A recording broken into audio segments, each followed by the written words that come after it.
one of the most important voices in the world today. Host of the PBD podcast.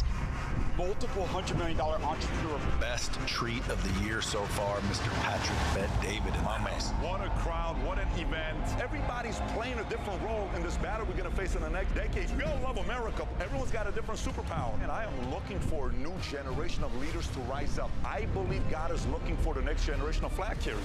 I wear your colors. I'm all in. Let's go. I am so optimistic about what's about to happen next. I think we're gonna see a movement of some of the most incredible leaders being born during these times.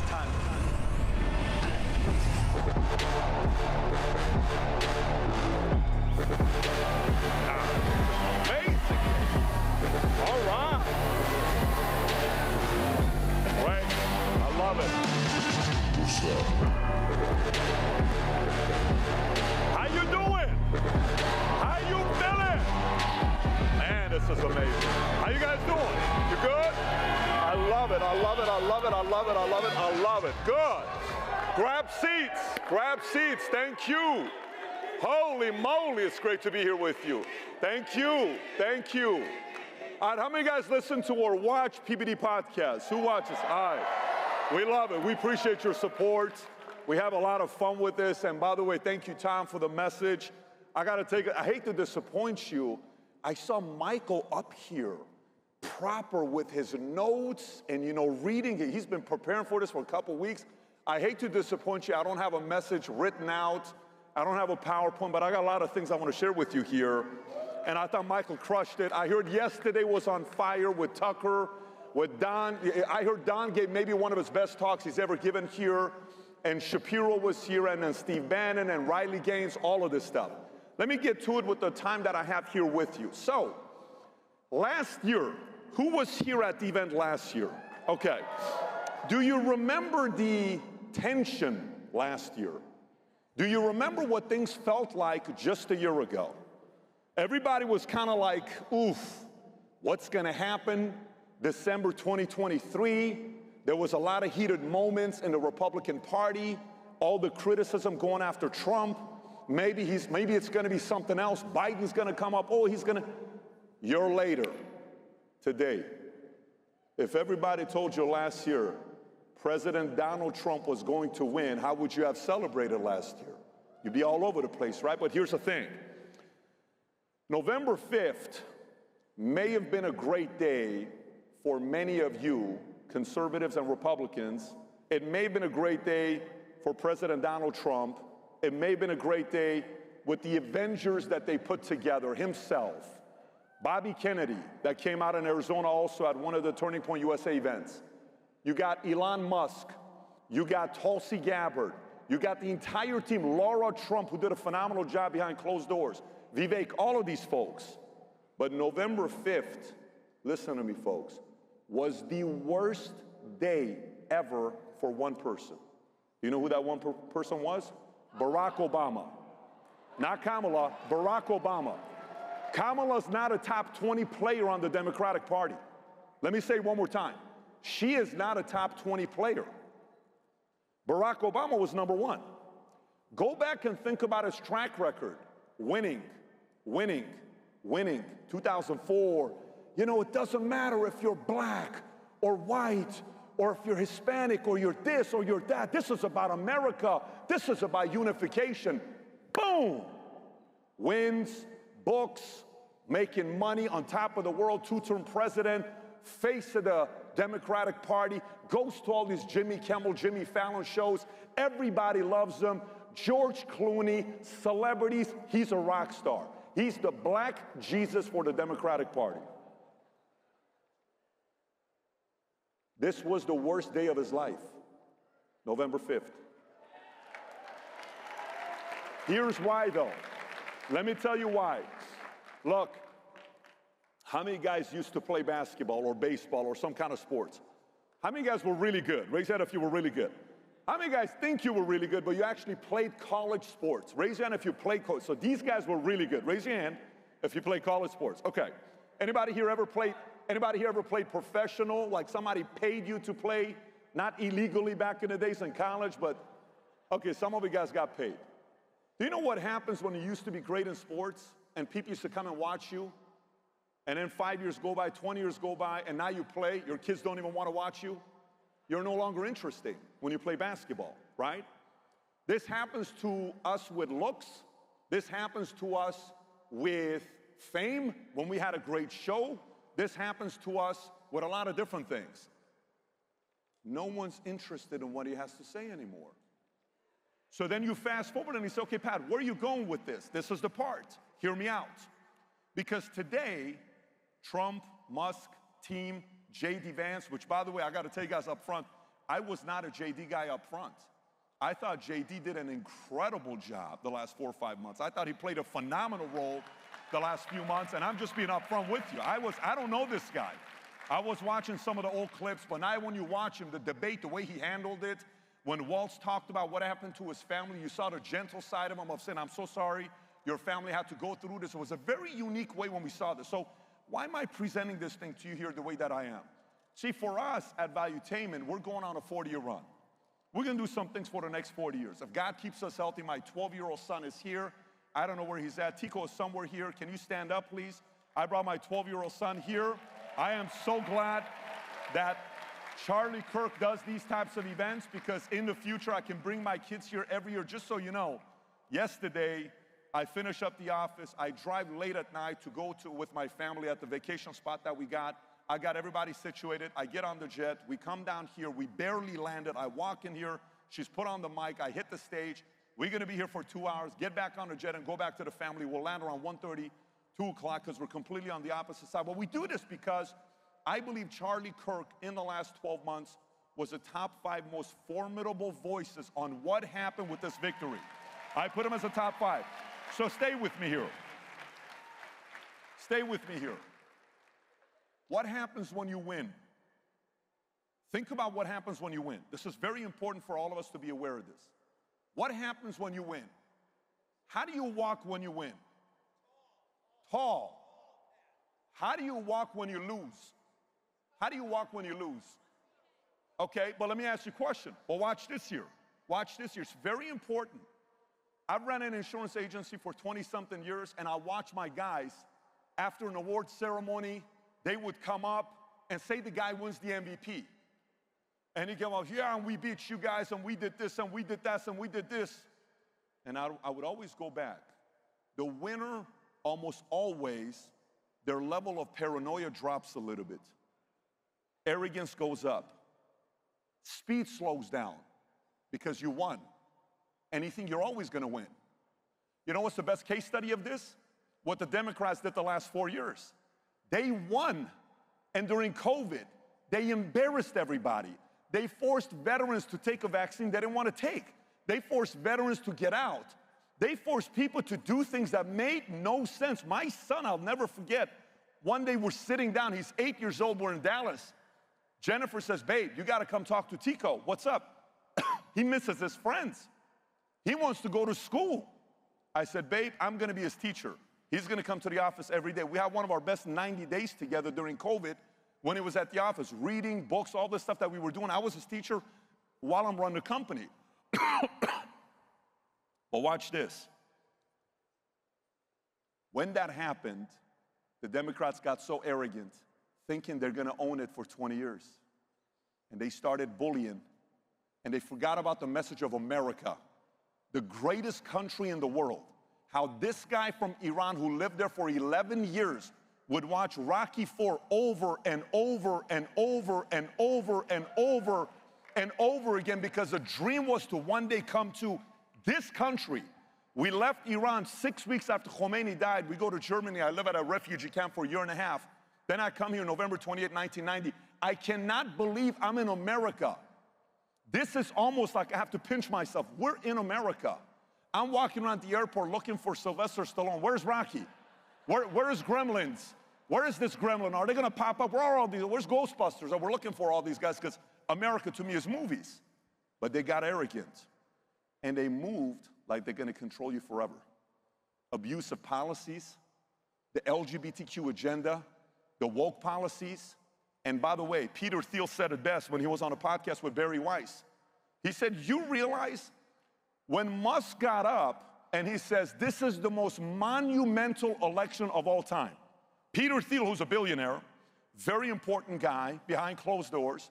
Peter Thiel says, Elon, every election people say it's very monumental. Why? What do you mean this is monumental? He says he eventually got to a point to say, now I fully believe this is a monumental election. He says, why? He says, this is the reason why. You have no idea what just happened 6 weeks ago, folks. This is so important for America. Let me explain to you. He says, if Kamala would have won for the next 20 years, all these 20,000 kids, the next Charlie Kirks that are inspired to become the next Trumps, guess what they're gonna say? That was luck. It only happened one time. It was lucky when he won in 2016. Pure luck. That wasn't what America really wanted. What America really wants is more progressive policies. What America really wants is more control. What America really wants is more, entitlement programs. That's what America really wants. And like, no, we don't want that. I mean, there's never been a time where you've converted more Democrats to Republicans than 2024. You say you need a Rogan, you had a Rogan. You see me, you need an Elon Musk, you had an Elon Musk. You say you need a Kennedy, he was yours. Tulsi was yours, you had everybody. But you pushed them out. You were so arrogant and entitled, and that's a turn off. So, watch this. My guys would win, they would leave, and we walk like this. My suggestion, I may be wrong, my suggestion is for us, now that we won, to continue converting and looking for the next people to bring to the party. The next Bobbies, the next Tulsis. I think we find a way to get folks like Joe Manchin, to have serious conversations with them. I think we find ways to get some of these other guys that are in the media space that are sitting there saying, Trump is smarter than you think. He's smarter than all of us. Van Jones, what? Cenk Uygur from Young Turks, he's sitting there now defending you. There is such a weird thing going on, but we can't be arrogant. We have to baptize. We have to baptize. Now, we all have to get better at baptizing. I remember when we used to go to a church called Shepherd of the Hills. Most people don't know the story. The pastor there is Dudley Rutherford. Who knows who Dudley Rutherford is? Anybody? Make some noise if you know Dudley Rutherford. In my opinion, he's the best pastor in America, but it's in my opinion. Please don't get upset. I'm telling you, in my opinion, he's the best pastor in America. You know what would happen to us? Over a span of 15 years, we, out of the insurance agents we recruited collectively, we got around 1,000 people to get baptized at church. Do you know how? We didn't invite them. Hear me out. The most basic way of doing it, do you know how we did it? By simply being interested in them. How you doing? How's everything? What's your name? How's family? We may disagree politically. Tell me about yourself. Where are you from? What's your favorite sport? Hey, you know what? I think we have some stuff in common. Why don't you come and spend some time with us? Well, you guys are conservatives. We are. Oof, man, I'm like, my wife and I totally get it. Can I make some food for you? Can I cook for you? Let me cook for you. Every Tuesday night, I'm cooking for people at my house, barbecue. Come to the house. Hey, let me make some chicken for you guys. My famous specialty recipe I've had since '99. Literally, I have one of the best recipes.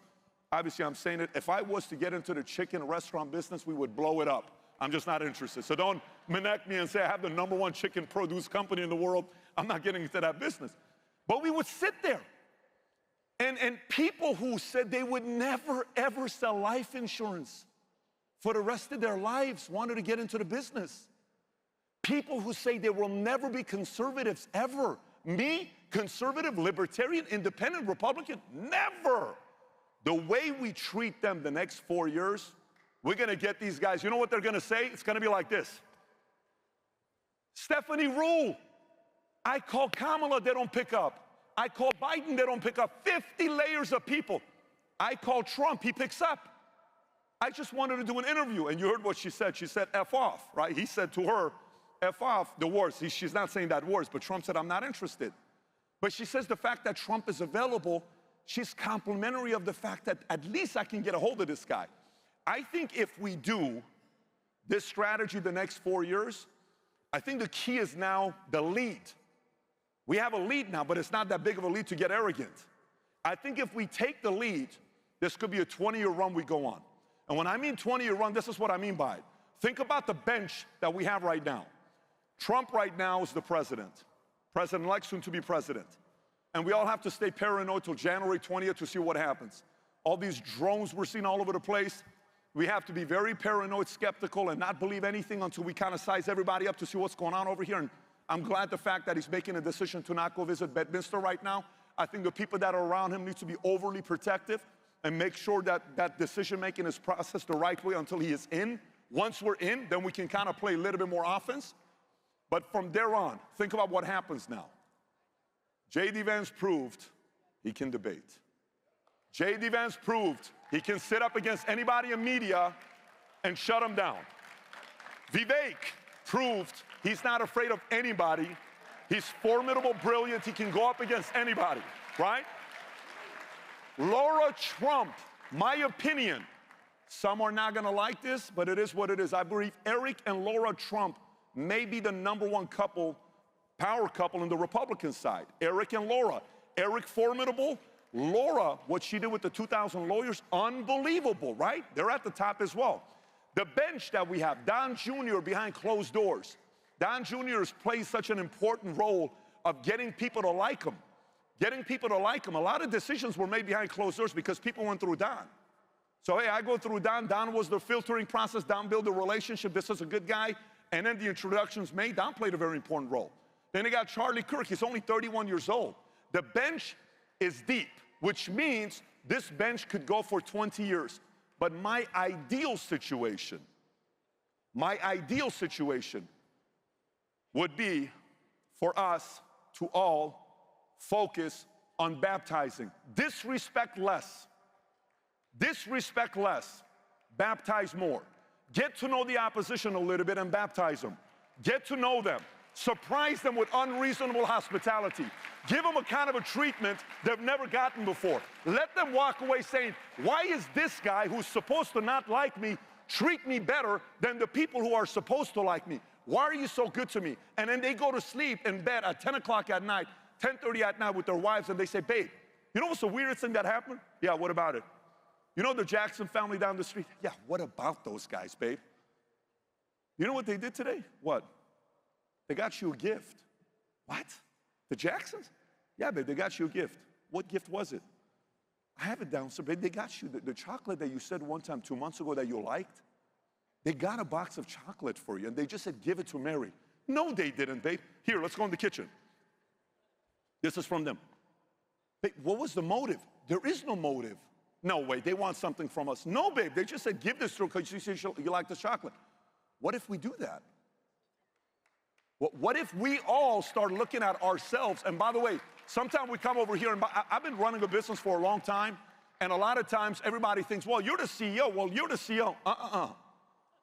The way this is going to work the next 4 years is every single person in here needs to walk away thinking, working, driving, baptizing, driving like a CEO. You, in your family, you got 3 kids and a wife, you're the CEO. You got a job with 7 people that are reporting to you, you're the CEO. You can win those people over by the way you treat them. This isn't about, if you think about how many people left the Republican Party to the Democratic Party or left the Democratic Party for the Republican Party, it's one reason. Somebody offended them. Somebody offended them. Now, this doesn't mean walk around on eggshells. I talk shit as much as I can, but I get everybody else that wants to come to our podcast. Why? Because when they come to us, afterwards, I feed them, I get to know them, I treat them respectfully, we exchange texts. We're in many different group texts with people that disagree with us, but we're treating them with respect, and they're not accustomed to that. This is very basic fundamentals of stuff that we're talking about. That's not just about business. This is about life. Now, to everybody else, while you're in here, the marketplace of Turning Point USA, there's a lot of different types of people that come here. Some of you guys are older. You're above 60. You have money. You've done well for yourself. And some of you are coming here because you're bringing your grandkids with you. Make some noise if you brought a grandchild with you. Make some noise if you brought someone with you. How many of you guys came here with your mom or your dad? Make some noise if you came here with your mom and your dad. So did I. I came with my son. We came as a family. Everybody in this room needs to choose to go on their own 10, 20, 30, 40-year run. Everybody. because the bench is deep, but the bench needs to get deeper. We have young folks over here that I'm looking at these guys. I'm wondering what their dreams are. What are they thinking about? Who do they want to be? What type of pain are they willing to go through? Are you willing to be patient about how you communicate with other people? Are you willing to take your game to the next level so you're a leader within your community? That's what's going on with this community here, Turning Point USA. Are you willing to do that? The rest of us as parents, how can we get better? What can we do to become better earners? How can we increase our market value? But I think right now, if done right, this is not going to be a 4-year run, because the next 4 years, does anybody know how quickly it's going to be November 5th, 2028? Does anyone know how quickly the next 4 years is going to go? You ready? On 3. 1, 2, 3. Like that. It's 2028. I'm telling you, like that, it's 2028. We just landed. Just a few minutes ago, we're like, oh my God, are we going to make the time? It says 19 seconds, 18 seconds, and I got 10 minutes to take some questions here from you guys. But the next 4 years will go like this, and sometimes where you're winning, we become cocky. Let the Democrats be a great case study for us not to get too comfortable and us not to play too much offense and become arrogant where we don't baptize a lot of people the next 4 years. Having said that, they asked me to pause at the end to do some Q&A. If there's any questions, I'll take a few questions for the next 10 minutes. Yes, go for it. Tell us. You got your question ready? Yeah. All right. Ready?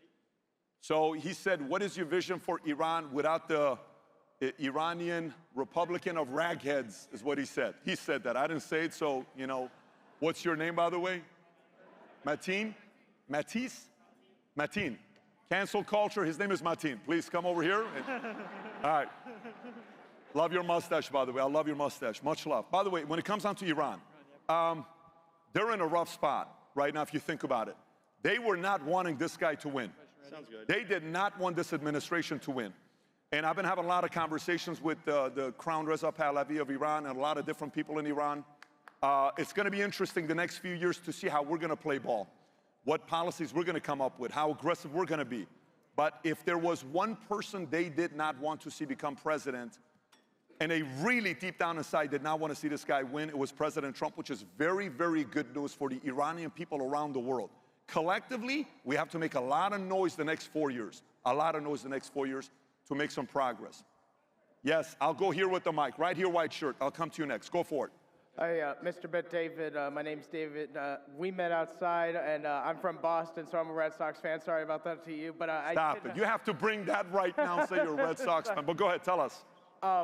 So I did want to say, you know, ever since Trump won in the landslide, there's been a lot of effort by the media to basically put self-doubt on people for, like, backing him and his nominees and everything. But I just want to say, like, or ask, when you get in a situation like that where you believe that you're right and you know that you're doing the right thing and someone tries to put self-doubt on you, what do you do to, like, try and Do you know what's so funny? Who watched a podcast 2 months ago, pre-election, that I predicted they're going to pin President Trump against Musk? Who watched that podcast? Okay.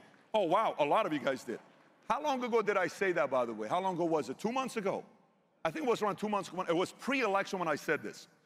And I said, the only way they can now win next is to pin Musk against Trump and come up with these wars they're calling President Musk and all this other stuff and puppet master all these things. Then the next thing they're going to do when they create a wedge there is then they're going to have to pin Vivek against J.D. Vance, against Trump, Eric Trump, and all these other guys, right? They're going to play that game. And, you know, the challenge then there becomes, and this is very dangerous, guys, but this is probably the most dangerous things that I'll explain to you as the next part, is flattery. Because here's what happens. Let's just say I'm President Trump and I got 5 people around me in my administration, okay? And CNN thinks the reason why I won is because of J.D. Vance. Or this other person who's a senator, Democrat, that's been on for 20 years, he thinks I won because of Musk or because of whoever. Behind closed doors, this is what's going to happen behind closed doors, and none of us are going to see it. They're going to come in, they're going to say, hey, JD, let's face it. Without you, Trump doesn't win. It's just because of you. We know that. Everyone knows that. By the way, everybody behind closed doors says because of you. JD has to stand tall. Hey, it's because of you, Bobby. Bobby has to stand. We can't fall for flattery. Empty compliments, to me, the list of people you should receive compliments to should be less than 20 names in life. Everybody can give you compliments, but about 20 of them, you should allow 90% to be filtered out. Everybody else that's giving you compliments, flattery. Going back to it. Do you know who I trust the most in my life? Who do you think I trust the most in my life outside of God? You think I trust my friends and family more? Or you think I trust my enemies more? I trust my enemies more. You know why? Because it's 100%. There is no faith. It's 100%. If they had it your way, they'd like to put you out of business. If it was up to them, they would love to see you fall. If it was up to them, so I'm not offended by my enemies. I actually understand what they're doing. This is why they can't get under my skin. I get what you're doing. That's your job. Your job is to divide and conquer. You're supposed to do this. But we're better than this. We're going to stand tall and say, Mary, we know this strategy. You know, the book Art of War was written 2,000 years ago. You're not doing anything special. We know about this. Can we actually talk about real issues instead of you trying to cause another divorce in America? Because we'd like to stay married. Yes or no? Yes. Let's move on, right? So you have to speak to them in a direct way. Right over here. Yes. Go for it. More young people than ever before don't believe in God. I'm not going to give you 5 moves because I'm going to go one over here as well because there's a long line, but I'll give you a couple things. You ready? So the way all of you live, okay, and you carry yourself, you're going to get other people to live that way. Vincent Oshana, who here loves Vincent Oshana, by the way? You guys love Vincent Oshana? Do you guys know in May, it'll be 2 years he hasn't had alcohol for 2 years, okay? 2 years. If you see him, give him love. And by the way, ladies, if you see him, he's handsome, he's sexy, he's funny, he's attractive, and he's single. If you're single, you know what I'm saying? Please go see Vinny at our booth. He's taking applications right now. Anyways, that was my quick endorsement there. The way we live as young men and women, because guess who has more temptation today? Us at 46, 40 years old, or 18, 17, 20 years old? You guys do. Cocaine, drugs, alcohol, all this stuff. You stand tall, out of those 5, they're gonna see you.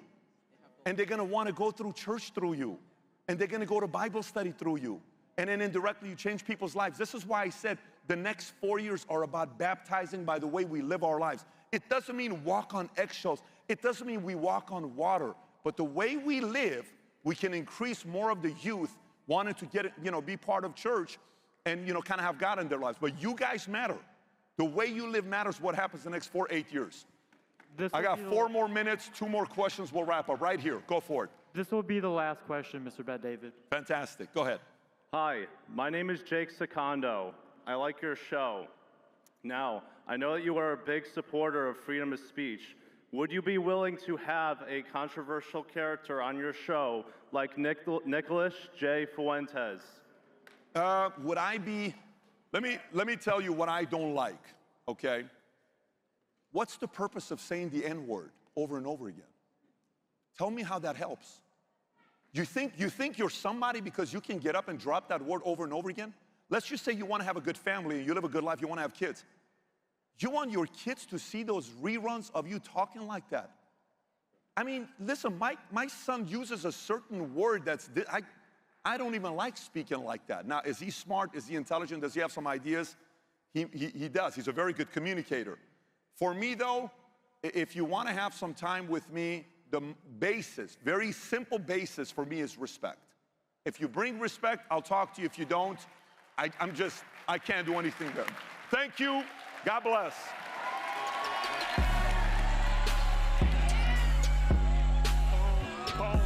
You guys are the future. Go get them. My man.